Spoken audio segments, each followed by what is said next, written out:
I'm thrilled to welcome Connor Beaton to the show. He is the founder of ManTalks, an international organization focused on men's wellness, success, and fulfillment. Connor is a coach, facilitator, teacher, podcast host, and speaker, helping men, which of course then means helping everyone. But anyway, helping men from all over the world find purpose, healthy love, a joy-filled life, and fulfilling sexual connection. His teachings draw from an in-depth apprenticeship in Jungian psychology, Gestalt, cognitive behavior therapy, and both Buddhist and Taoist traditions. He has a no BS approach coupled with compassionate understanding of our human limitations. And your bio goes on because you've done so many incredible things.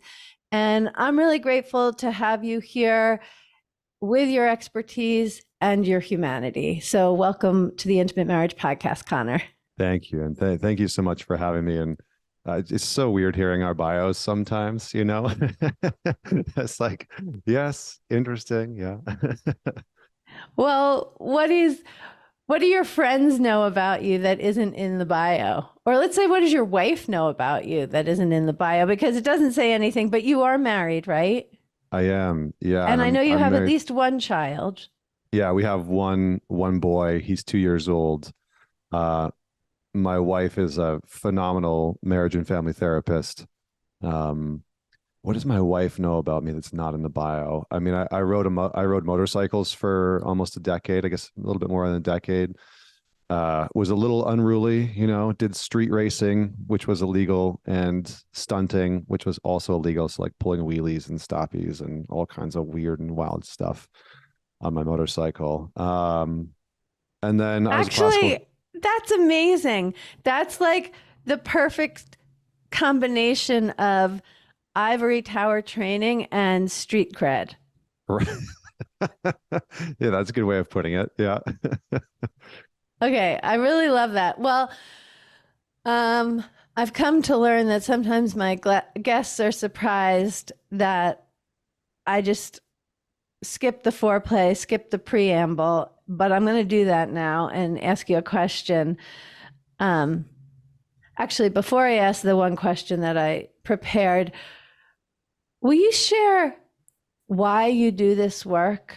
Yeah, I mean, there's sort of two reasons that I do this work. One of them is very personal, and the other one is relational. You know, I do this work in part because I bottomed out at some point in my life and hit a rock bottom. And before I had done that, you know, my life looked very much on paper what I thought it should look like as a young man. You know, I had the motorcycle, the Mustang. I was traveling the world for my career. I had this wonderful relationship and all these great things going for me. And behind the scenes, what people didn't know is I was lying and I was cheating and I was struggling with porn and abusing substances. And it was just, you know, I was completely out of control. And so, you know, those two parts of me came into a collision course and imploded my life. You know, relationship ended. I left the career that I was in. And I had carried so much shame and also pride that I didn't want anybody to know. And so I moved into the back of my car for a few weeks. And eventually when I came out of that, connected with a mentor. My previous career was in music. And so when I came out of that, I connected with a mentor who was in his early 70s. And he sort of took me underneath his wing and really helped me. And we started talking and working together. And he was trained in Jungian psychology and CBT and a bunch of other areas. And Wait, do you mind just defining CBT? I am so glad for how diverse my audience is. There are many professionals, many physicians, and many people who would say, wait, is that cannabis, CBT? What is that? So will you just go ahead and define it? Cognitive behavioral therapy, not cannabis. Although today that's they actually are not as, the gap between them is not as big as it used to be. That's right. So cognitive behavioral therapy is sort of changing the cognitive patterns that we live with. the narratives that we live with, the belief structures that inherit our mind. But the big part was Jungian psychology, a lot of shadow work, working. It was interesting, like working with the anima and the animus. But anyway, the main point is that I spent about 2.5 years with him, and it was a real life apprenticeship, like an old version of education, where I chopped wood and helped with his asparagus farm. And in turn, I paid him when I could, but I was pretty broke, and working as much as I could. And yeah, and then he taught me, and he became my sort of mentor. And so that's one of the reasons. And the other reason, which I'll sort of keep brief, is when I came out of this rock bottom moment, I started to connect with the other men in my life and sharing with them what had been going on and what had transpired in my life. And there was a conversation with a close friend of mine where I shared what had been going on, the lies and the infidelity and all the stuff that I hadn't been telling anybody. And at the end of me sort of sharing everything with him, there was this silence, and he paused and, sort of broke down, and then told me that he had tried to commit suicide about a month and a half before. And I was really struck in that moment by how much I knew about him and how much he knew about me, but neither of us knew the depth of our struggles.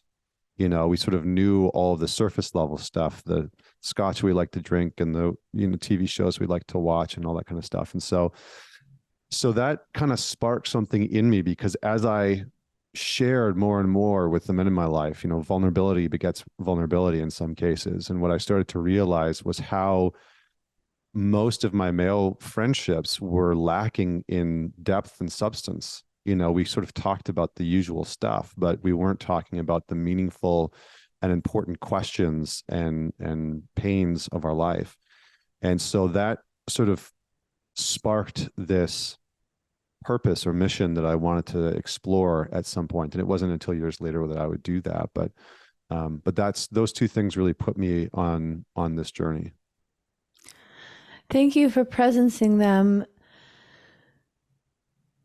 I want to get to how men can open up, both with other men and if they're in a heteronormative, long-lasting relationship with their woman, in a way that isn't the way women do it, isn't emasculating, isn't going against a sense of strength, while creating the genuine depth of connection that you've just described. I have that question, but I have a related question before that, which is, how did you find yourself in an apprenticeship? How did you find a mentor? And I'm not asking so much, unless you want to share that, but my question isn't logistical. It's not like, did you meet in the grocery store? Did someone say, hey, you should talk to that's not what I'm asking. What I'm asking is,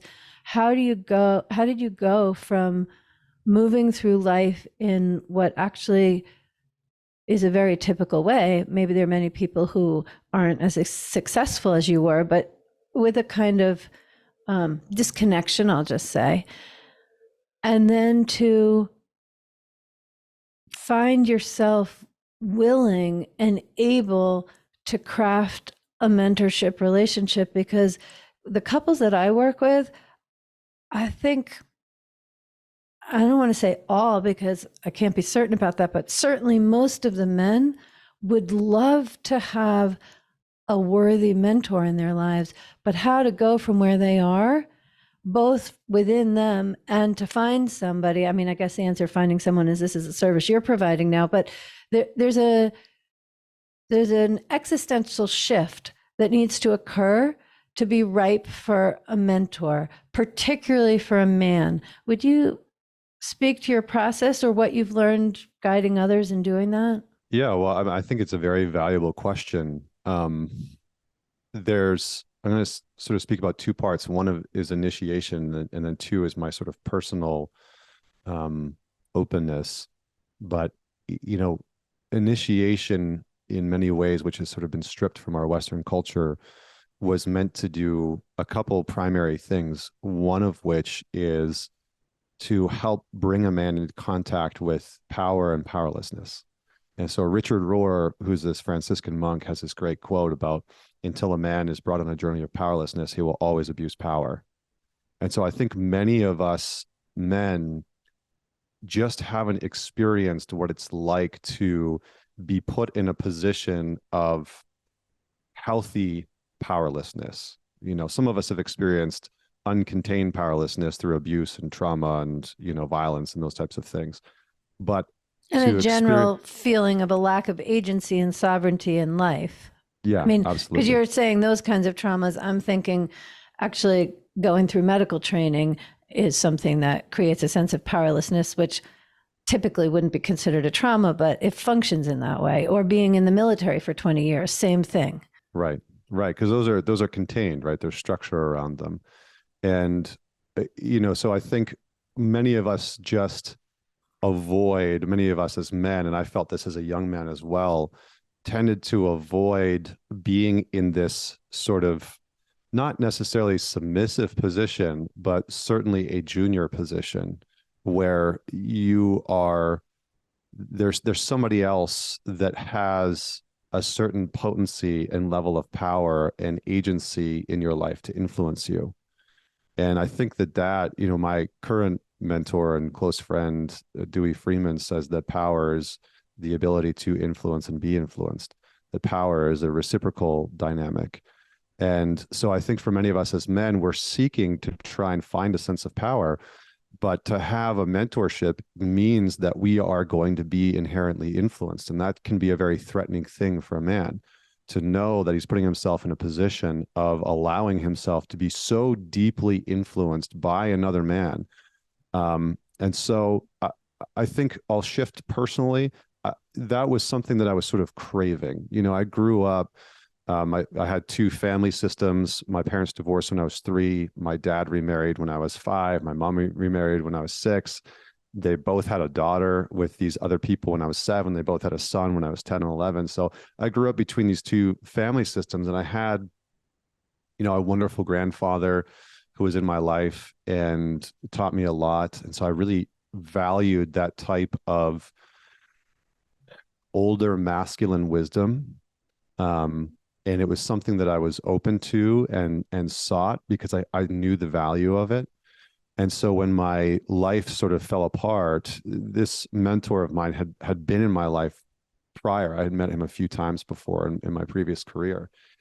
And it was one of those things where I opened up to him and confided in him about what had been going on. And it's almost like he sort of knew that there was this relationship that was unfolding. But I think one of the things that was very helpful was that I was just deeply curious about the wisdom that I could feel from him. You know, there was something tangible about it that felt safe and nourishing and felt like a kind of gift to me that I hadn't really felt before. And so I had this sort of sense enough to follow that. You know, it wasn't rational. It definitely wasn't the rational thing to do at the time or the logical thing to do. But there was just this sort of gut sense of you need to spend as much time with this man as possible because there's something that he has to offer. And in many ways, I think it was the wisdom of an elder, you know, like a real elder. And I think those are sometimes in our modern culture few and far between. But I think it was the curiosity was part of it. I think the other part was I was okay with being in this position of the mentee, you know, of being influenced by somebody in that capacity and trusting somebody in that way. It felt very healing for me.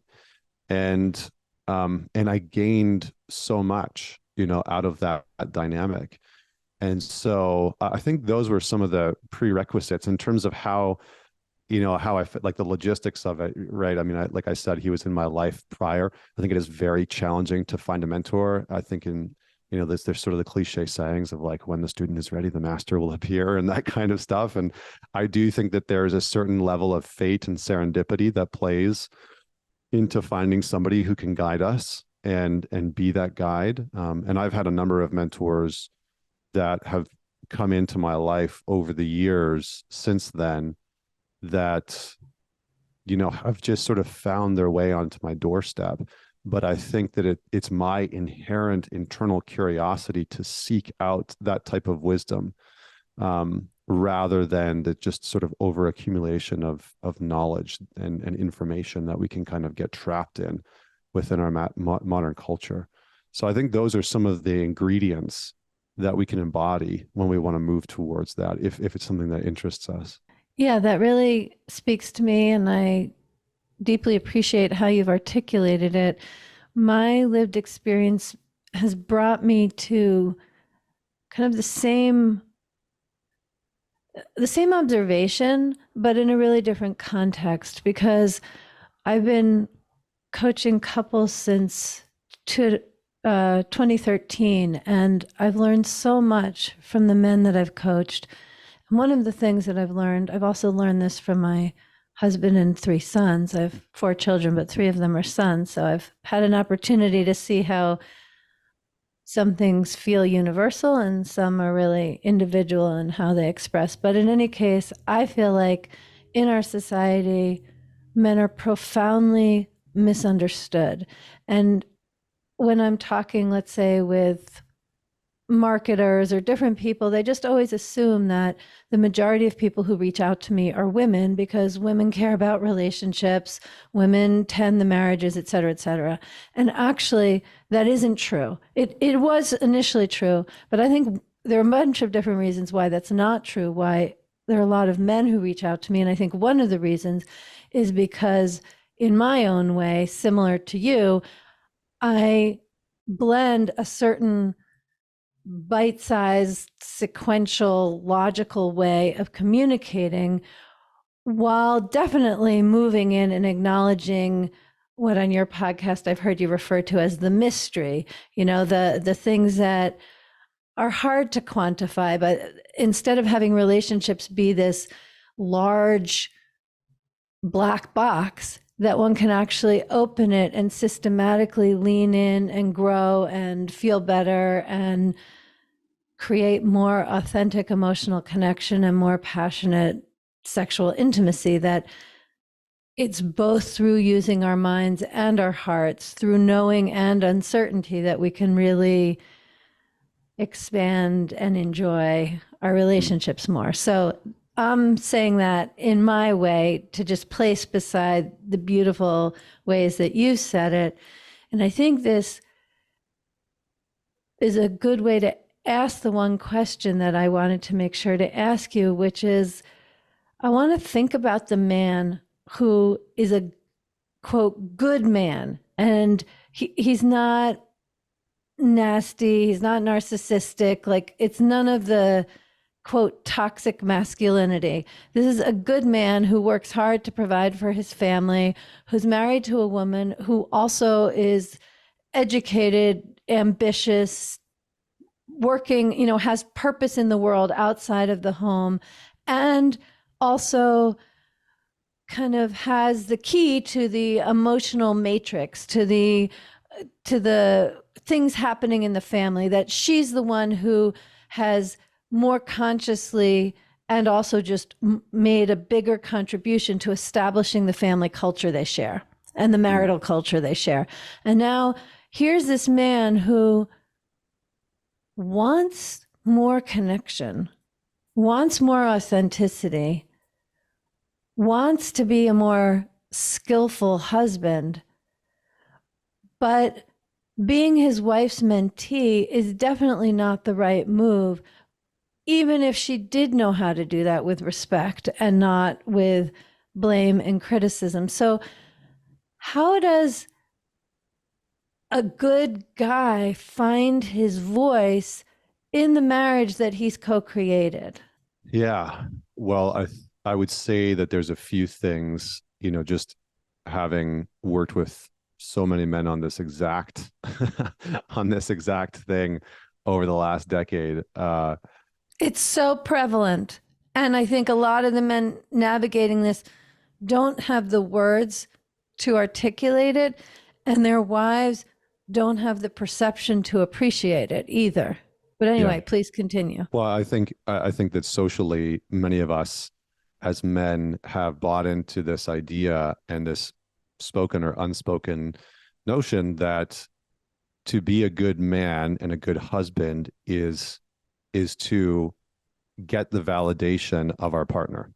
And so that the metrics that we actually try and follow, which is largely false, but the metrics that we largely try and follow are the are given by our partners, right? So verifying, yes, you're a good man, yes, you're doing the right things, yes, you're Or saying no, the you're right not, things. which comes very frequently too. Right, yeah, In yeah, loving, committed, happy marriages. yeah. And so part of what needs to happen is the pulling away from, or the creating some space. Like Jung had this great saying where he said, you cannot heal what you cannot separate from. And so part of what we need to do is create a little bit of space between us and our partner's validation, not between us and our partner, but between us and our partner's validation, that their word is the word of whether or not we're a good man relationally. And when we do that, then we have the opportunity to see, okay, who am I being in the context of this relationship? How am I actually showing up? Am I tolerating things that I don't want to tolerate? Am I engaging in ways that I don't enjoy, like, or appreciate? Are there things that are missing from my life outside of this relationship that actually might add to and sharpen me as a man, as an individual, so that I have more capacity within this relationship? So we as men can get so externally focused on our partner, on the relationship, on the family, that we slowly lose sight of who we are, what we desire, what we want. And I think that's one of the great misunderstandings of men relationally, is that we try and be successful and win in the relationship by almost losing connection with who we are and becoming what we think the relationship needs, what we think our partner needs and our kid needs and everything like that. When in actuality, there will come a point in any relationship or marriage where a man actually needs to step away from that and start to become ultimately who he needs himself to be. And in doing that, again, there's a kind of nourishment and energy that he then brings back into the relationship. So that's one part. And the second part is that he likely needs to do all of that with and alongside other men. There's a lot of data and research that's showing that, men are more isolated than ever before. Young men, old men, just everybody, right? We have the average man has less male friends than ever before. It's like 15 to 20% of men can't identify a best friend, right? I mean, that's a large number of men. And then you have men who only have one close friend that they rely on. And so I think one of the things is yes, we need to be able to sort of go out and venture into the territory of who do we want to be and how do we want to develop ourselves and what skills do we want to develop, whether that's in communication or sexually or just, being able to go on a meditation retreat or go out into nature and spend a few nights out in nature camping underneath the stars. But that there's also value in building strong masculine bonds, and that those relationships will become this sort of practice and testing ground of everything that you'll bring back into your relationship. That having and being challenged by other men in your life will then benefit your marriage and relationship, because your partner won't be the only source of challenging you, right? To better yourself, to sharpen your edge. So I think that those are the two elements I've noticed for a lot of men. oftentimes it's the act of getting around other men who are doing this similar work, who are on this similar journey and adventure, that becomes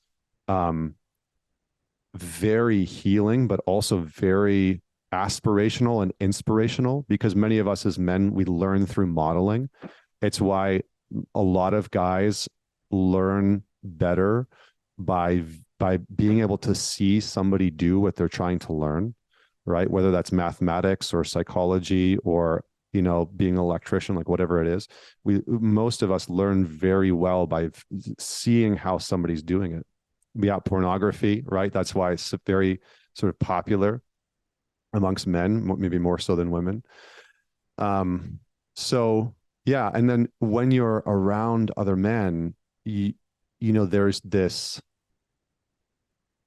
stripping bare of the if you're in the right space with men, right? Not in the sort of like we're at the bar having beers, just talking about sports, but we're in a depth conversation about the struggles that are transpiring within our marriage or the insecurities that we feel sexually in the bedroom. I mean, if you can have conversations with other men about those things and confront them around other men, there is a kind of release of the insecurity and a release of the pressure that begins to take place, and an emboldening of the type of behaviors that we ultimately want to bring back into our marriage. So maybe I'll pause there because I think I've maybe explained that in enough. Yeah, it's really good to hear. And I have a lot of different thoughts about it. One that comes to mind in this moment is I actually feel the same way about couples work. I have a program, the Aligned in Hot Marriage live coaching program, which is an amazing journey and context, as well as education and curriculum and live coaching. And I take about 4 to 6 couples through it at a time. But most couples who've got their lives together think of their relationship as so private and so, in this sense, precious. And it is precious and it is private, of course. But our culture just hasn't provided context for people to understand how exponentially effective and more rapid and more gratifying the growth can be when the couple is doing their own work, but it's in the context of witnessing others and sharing with others. And I think in our society in general, while there are many isolated women, we have a much deeper appreciation for how that would be true for women. I really love how you've shared about how that's true for men. And I'll just add that it's also true for couples. It's not just men who learn through imitation. We're all mammals. And that is absolutely the main way we learn about relationships. Every guest that I have on the show, I ask the same question, which is based on my conviction that intimate relationships are the ultimate vehicle for personal growth. So this is a question I ask couples when both people are there, but I'm going to ask you, what have you learned about yourself as a result of being married to your wife? So much. Yeah.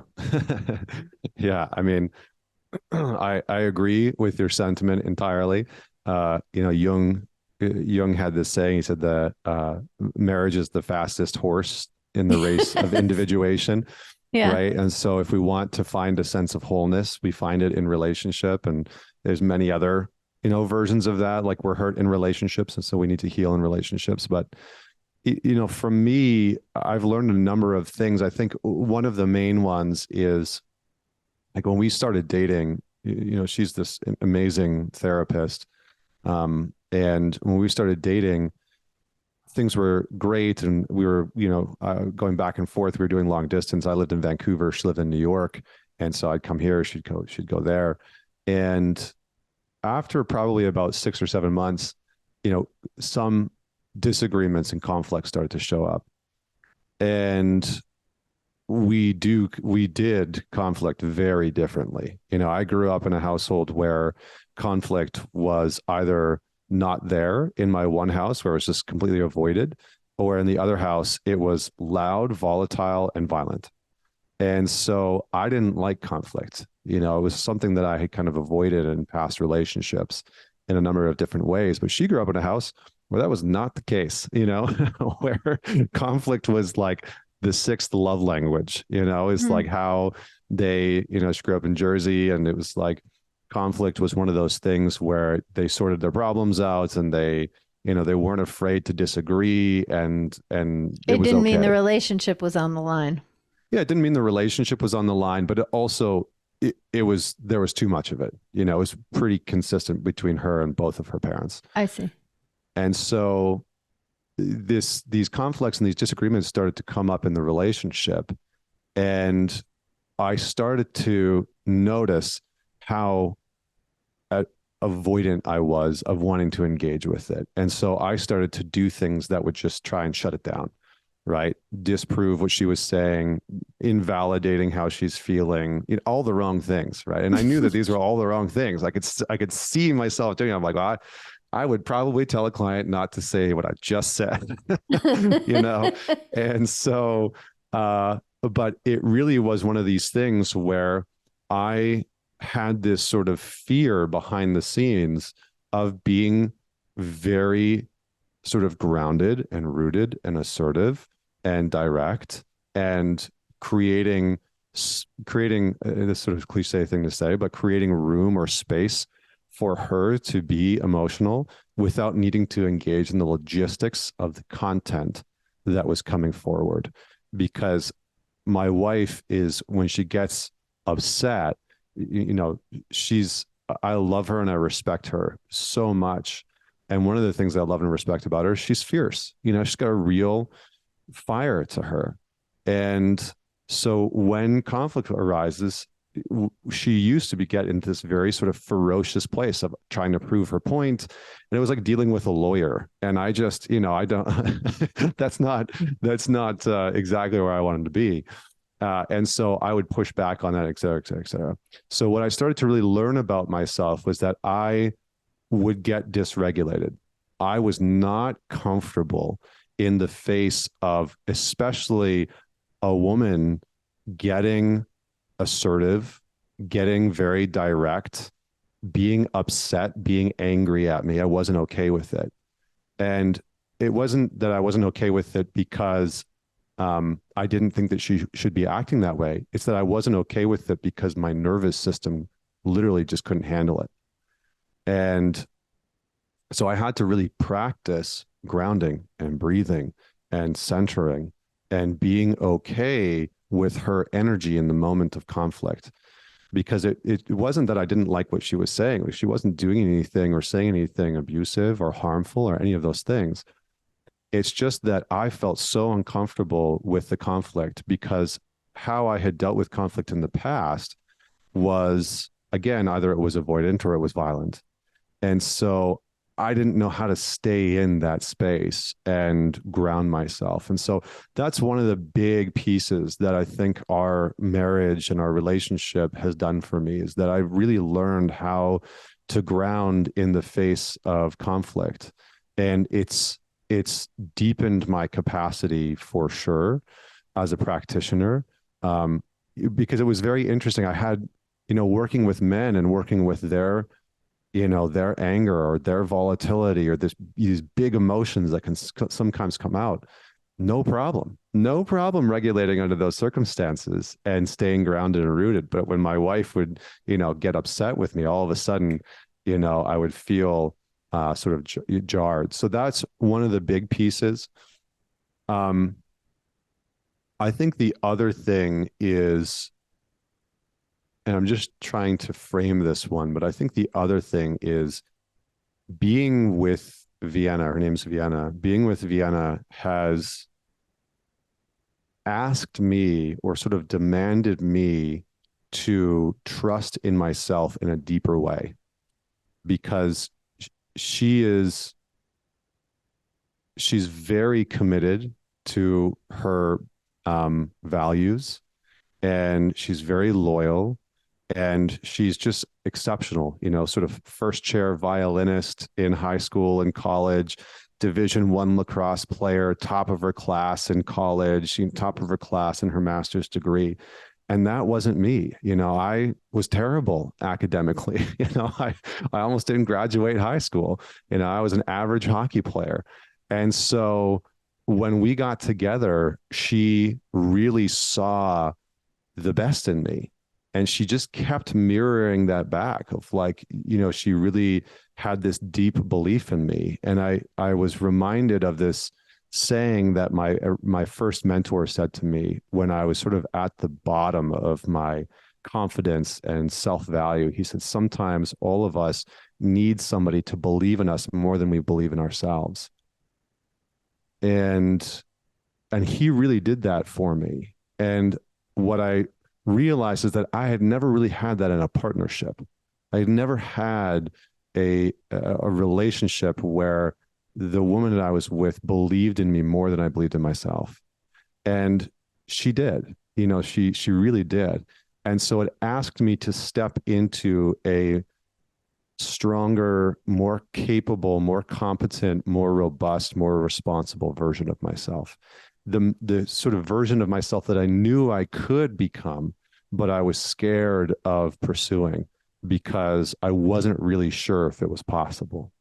So I think those are, not to sort of say that nonchalantly, but I think that those are the two things that really come to mind when you ask the question. And they're very substantial. And as a result of it, I've learned, like, one of the things that I always tell men is find a relationship with a woman that you can do conflict with, that you're willing to engage in conflict with, because it's not that we want to create a relationship where there's no conflict. It's that we want to become more masterful in our capacity to move through it and to resolve it and to repair it. So, and to use it to create connection rather than disconnection. Absolutely. Yeah, absolutely. Okay, so I will give you an opportunity to share how people can find you and whatever you'd like to share about your book and your programs and so forth. But before that question, I'm feeling the women listening who are thinking to themselves, I really want my husband to move towards that, to find a mentor, to find a men's group, to, let's even just say work with you. It doesn't matter for my question which of those options it is. What's the best way for her? Well, what should she do with that desire? Because there's a way in which it goes against what's possible if she tells him to go find a mentor, or he does it because she's told him. I mean, that doesn't undermine what's possible with the mentor, but it means that the whole thing is happening in a dynamic which goes against the goal. So I wonder if you could speak to the women yearning for this for their men, whether they're aware or not aware of how much they're actually making it hard for them to get there. That's not important. They can still really want that. Yeah, I get asked this a lot in different ways, right? How do I encourage my husband to work with you? How do I encourage my husband to go to a men's weekend or to join a men's group, or to just to do this work? And I do think that there's a couple, different pathways, and it is sort of relationship dependent, and it is sort of individual, dependent on the dynamic and the man. But I think there's a couple of ways. One, depending on your relationship, you can provide resources, right? Men we just like to do stuff, and we like to listen to stuff. And so there's no harm, if you have that type of relationship with your partner where he's open to checking out a podcast or checking out a book or, something along those lines. For years, I've said, women are in a lot of relationships, women are the permission card holder for a man to enter into this work. Now, that doesn't mean that he should choose to do it for her, but she can be the conduit or the vehicle that calls him into it, which can be a very beautiful gift.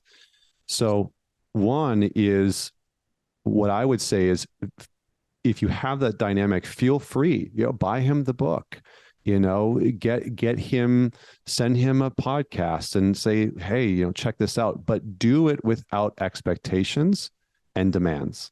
It's not something that he has to do. If you tell them that he has to do it, then he's either doing it for you or he's naturally going to want to resist it. It's just the way that we work as human beings. And either way, you don't get what you wanted. Yes. Thank you for that caveat. Yes, that's an important one. So I would say share resources. Two is get curious, ask questions about how does he view his own work and development? Who is he wanting to become?